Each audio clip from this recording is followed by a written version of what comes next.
салом бинандагони азиз, таҳволоти тоҷикистон ва ҷаҳонро аз радио озодӣ пешниҳоди шумо мекунем. Шалои Гулхоҷа ҳастам дар хидмататон.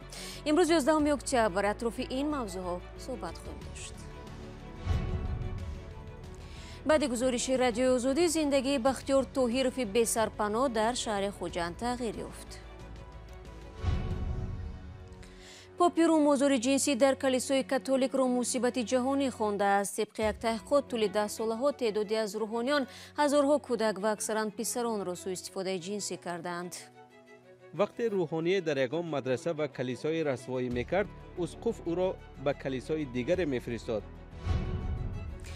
муҳрбардар ва ё чӣ гуна баҳси харидории фонусҳо идораи сохтмонии асосии шаҳри Кӯлобро ба гирдоби мушкилот кашондааст. сафири Афғонистон дар Душанбе исрор меварзад, ки ахиран дар вилояти Паншер қабрҳои дастаҷамъии садҳо нафар ошкор шудааст. нишасти хабарии ғайримунтазираи сафорати Афғонистон дар Тоҷикистон ба сурати оҷил субҳи имрӯз баргузор гардид. ҳамзамон сафири Афғонистон қотеона изҳор дошт, ки бозпас овардани Ашраф Ғанӣ, раиси ҷумҳури фирорӣ, аз ҳадафҳои ҷабҳаи муқовимат ва сафорат набудааст. ҷузъиётро аз Барод Юсуфӣ мешунавем. این مقاومت چیز نوی نیست که بر ما کس بیاموزاند. محمد ظهیر اغبر سفیر حکومت پیشین افغانستان در دوشنبه ضمن یک همایش در این سفارت گفت طالبان ساکنان عادی را بیرحمانه و دسته‌جمعی به قتل می‌رسانند. اظهارات جناب اغبر به گفته خودش بر اساس تماس‌ها با ساکنان محلی است. دیروز با یکی از هموطنانم داخل صحبت بودم. اینا بالاتر از 400 نفره بدون محکمه، بدون پرسان به تیر بسته کردن و در گورای دسته‌جمعی دفن کردن. تنها و قریه که من زندگی میکنم در یک گودال 13 جوانی که نانهاور خانواده خود بوده. نه سلاح به دست داشته و نه داخل جنگ بوده، بلکه در مزرعه خود مصروف کشتکار بوده و اینا را به قتل رساندن. در همایش چند عکس هم به نمایش گذاشته شده بود که به گفته سفیر دلیل جنایت‌های جنگی و قتل عام از سوی طالبان است. سید جعفر عثمانزاده رئیس حزب دموکرات تاجیکستان در این همایش گفت سفیر افغانستان در تاجیکستان باید دلیل‌های قتل عام از سوی طالبان را گرد آورده به سازمان ملل متحد، سازمان‌های حقوق بشر سپارد. و بسیار جای حیرت انگیز است که سازمان ملل متحد، سازمان‌های حقوق بشر گویا هم کور باشند هم کار باشند. ما نمیدانیم که چقدر آدم باید کشته شود که بعد نسل کشی اون اعتراف کند. تحقیق تا کجا درست بودن گفته‌های سفیر حکومت پیشین افغانستان در تاجیکستان درباره قتل عام مردم بیگناه و پیدا کردن گروه‌های دسته‌جمعی در افغانستان ناممکن است. نظر طالبان هم به این ادعای جناب اغبر دسترس نیست. баъди нашри гузориши радиои озодӣ дар ҳафтаи гузашта дар бораи Бахтиёр Тоҳирови бесарпаноҳ даҳҳо нафар ба унвони радиопаём навиштаву хостори кӯмак ба ӯ шуданд. ҳамагӣ дар байни 3 рӯз рӯзгори ин сокини вилояти Хатлон, ки солҳо боз дар шимоли кишвар дар кӯча буд, тағйир кард. акнун ӯ барои ояндааш нақша мекашад ва мехоҳад ба назди ҳамсару фарзандонаш баргардад. Фарзон Муҳаммадӣ боз ҳам ба суроғи Бахтиёр Тоҳиров рафт. бахтиёр Тоҳиров мисли чанд рӯзи пеш дигар маъюсу гирён нест. ҳоло дар як ҳуҷраи гарм суҳбат мекунад. аз он ки дар як вақти кӯтоҳ равиши зиндагиаш тағйир хурд, хушҳол аст. пас аз нашри гузориши радиои озодӣ дар бораи бесарпаноҳон, ки Бахтиёр яке аз онҳо буд, корбарон ба ёриаш шитофтанд. чанде аз муҳоҷирон ва дӯстони Диловар Сафаров, яке аз блогерони тоҷик, хоҳиш карданд, ки ба ӯ кӯмак кунад. ҳамин акаи Диловар квартира гирифт, ина сар либосам харид, то ҳама чизша харида, курткам харид. ҳар одамам қасм расход намекунад. бо шукронаи худо ина нӯши неъмат. хайр ҳамин сумо мета нигоҳ бина мекунам. аку чӣ нақшаҳо доред шумо барои нақша иншоалло ба амри худо басе каме қадар шаташа хӯрдам дар чи ақиби зиндагӣ мешавам. میرم خونه نصیب باشه اما سوارچکی خما میکنم او خوب آمده در اینجا ای بقلشگاه و کردم یکم فایده نیست. بختیار طاهرویچ 43 ساله تا این دم در یک مکان نیمه ویرانه در خوجند زندگی میکرد. او میگوید 8 سال پیش در جستجوی کار بهتر به اینجا آمد و ماند. همسر و 3 کودک داشته است. و در صحبت قبلی گفته بود که به یگان اداره های دولتی برای کمک مراجعت نکرده بود. زیرا وقتی به گوشهایش یک خزنده زیان رسان، طبیبان به گفته او برایش کمکی رایگان نکردند. گوشام پاوزه سنجیدم در اپارات همه رو دورو پرو کردم شگونه خدوان اینا گوشم سوز شده یک گوشم کار بود اما روز گرفت برده کم این از شگونه خدا سوز شد. به نقل بختیار او کفشیرگر است و مدت در نیروگاه سنگتوده نیز کار کرده است. ولی وقتی در دیگر جایها به عوض کارش مبلغ نداده و فریب کردند، حالا تشبسکاران کمک تصمیم دارند بختیار را به زادگاهش فرستانند. برای نفر ماهی ندادیم کوشش کرده ماهی قپی را آموزانیم. یعنی که همون مهاجرایی که گفتن که یک کارت گذارید بسیار بودن خواهش کردن کمک میکنیم.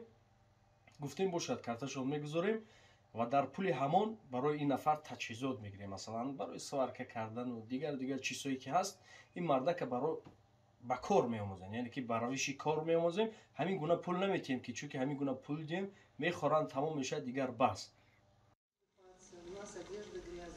فعالان جامعه شهروندی از توجه ساکنان و مهاجران تاجیک به این گونه اشخاص بسرپناه خوشحال هستند، ولی همزمان میخواهند که دیگر نفران در کوچه مانده نیز توجه شود.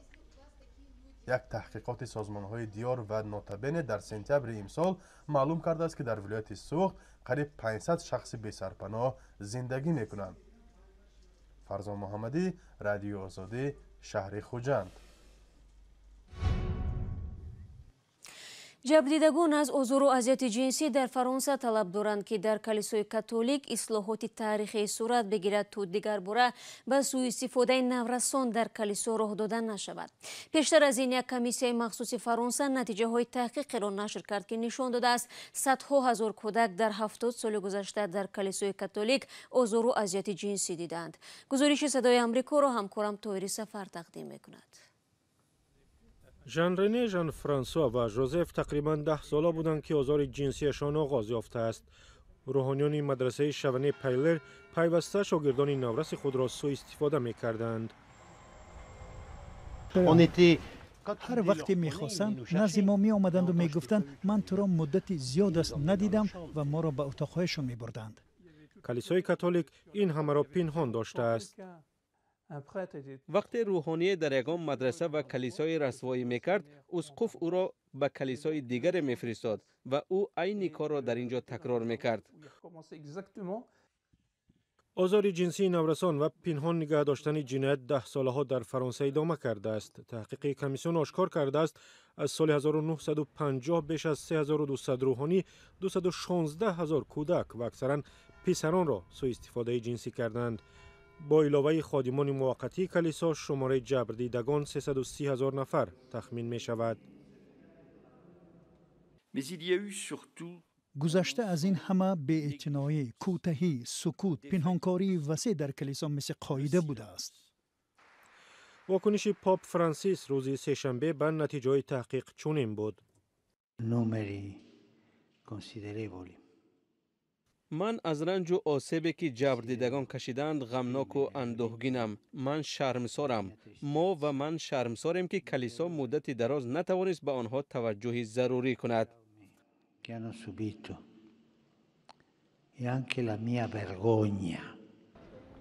بر اساس قانون‌های فرانسه مهلت جزا دادن گناهکاران برای جنایت‌های قدیمه گذشته است. کمیسیون از کلیسا خواست جبران برای جبردیده‌ها را زیاد کند.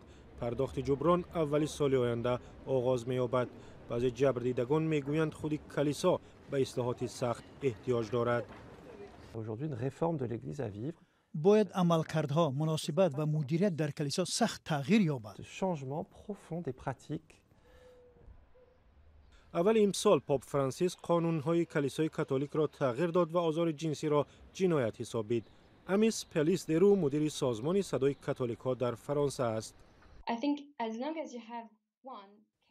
به اندیشه من تا زمان یک پرونده مانده است، یک درنده، یک جبردیده مانده است، باید کار را ادامه داد. پاپ فرانسیس به نظر من تغییرات را شروع کرد.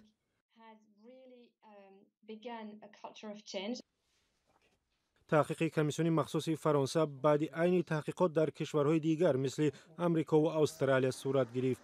پاپ روم آزار جنسی در کلیسای کاتولیک را یک مصیبت جهانی خوانده است. شما برنامه اخبار آزادی رو تماشا دارید و اکنون می رویم به جنوب تاجیکستان. وقتی پای از کورپا درازتر می شود به صاحبش دردی سر می آورد. به مثل سرنوشت کارخانه ساختمانی اساسی شهر کولوب که بحث 2 ساله مربوط به فانوسا، اکنون این اداره را از بینای کاری محروم نموده است. در برابر آنکه کارخانه مذکور به پرداخت نکردن میلیون ها سومانی پول فانوس ها به شرکت ترکی متهم می شود، باز ریاست منطقوی گمرک نیز به دادگاه شکایت برده است. تفصیلات در گزارش محمود جان رحمتزاده. بینای کارخانه ساختمانی اساسی شهر کولوب از سوی سود اجراچیان مهر زده شده است. حالا کارمندان 8 نفره این کارخانه حق ندارند به بینای کاریشان وارد شوند. بحث این کارخانه ساختمانی با ریاست منطقوی گمرک از ماه مارس سال جاری در دادگاه اقتصادی ولایت ختلان آغاز شده بود. ریاست منطقوی گمرک اداره ساختمانی اساسی شهر کولوب را برای وارد کردن 300 قندیل و پرداخت نکردن باج گمرکی متهم کرده است. حالا این بحث به منفیت ریاست منطقوی گمرک حل شده است. همین سبب می شود که برای پرداخت نکردن باج گمرکی که 707,000 سومانی را تشکیل می‌کند، اداره ما را اجراچیان سود اقتصادی ولایت حبس کرده به در اداره ما مهر زدند. قندیل‌های بحث برانگیز شهر کولوب را سال 2019 شرکت ارتگروپ دی استیکر LTD با درخواست حکومت محلی در زمان سفر پرزیدنت وارد کرده بود. شماره این قندیل‌ها 300 عدد را تشکیل می‌دهد. حالا 176 عدد آن نصب شده، 30 عدد دیگرش با درخواست رئیس ولایت در مرکز ولایت نصب شده، باقی مانده در انبار شهرداری نگه داشته می‌شود. شهرداری هم 6 ماه پیش گفته بود که پول قندیل‌ها را از بودجه پرداخت خواهند کرد. ما تمام امکانات استفاده برده هستیم که حساب برزیادی قسمی درآمد بودجه این قضا رو پرداخت کنیم. در حقیقت شما می‌دانید در شهر 176 تا قندیل زمانوی وارد کرده، نصب کرده شده است. مردم مورد استفاده قرار داشت. ما تمام امکاناتمون استفاده می‌بریم. اما کمبودی بودجه و پرداخت نشدن باج وارداتی قندیل‌ها حالا بینای ساختمانی را به حبس کشیده است. این چنین به اثر پرداخت نشدن پول خرید قندیل‌ها رفته ایستاده است. شرکت ارتگروپ دی استیکر LTD در یک نامه دعوا کرده است که پول آنها نیز پرداخت شود. اردوغان فرهد در یک نامه‌اش به عبدالجبار رحمانزاده یاردمچی سابق پرزیدنت و قربان حکیمزاده رئیس ولایت ختلان نوشته بود که او با اداره ساختمانی اساسی شهر شرطنامه دارد. مبلغ این قندیل‌ها نزدیک 4 میلیون سومانی را تشکیل می‌دهد. با گذشت 2 سال از آوردن قندیل‌ها هنوز مقامات نتوانست از کجا و چطور این پول را پرداخت کنند. از همین رو بینای اداره ساختمانی اساسی شهر بعد بحث‌های دادگاهی در حبس قرار گرفته است. کارمندان اداره ساختمانی اساسی شهر کولوب گفتند که بجز یک بینا دیگر چیزی ندارند که فروخته آن را پرداخت کنند. اکنون کاری لایحه‌کشی و ساختمانی را ساختمانچیان از خانه انجام داده ایستاده‌اند تا کارهای ساخت‌وسازی در شهر به قفا نماند. محمود جان رحمتزاده، آزادی، کولوب.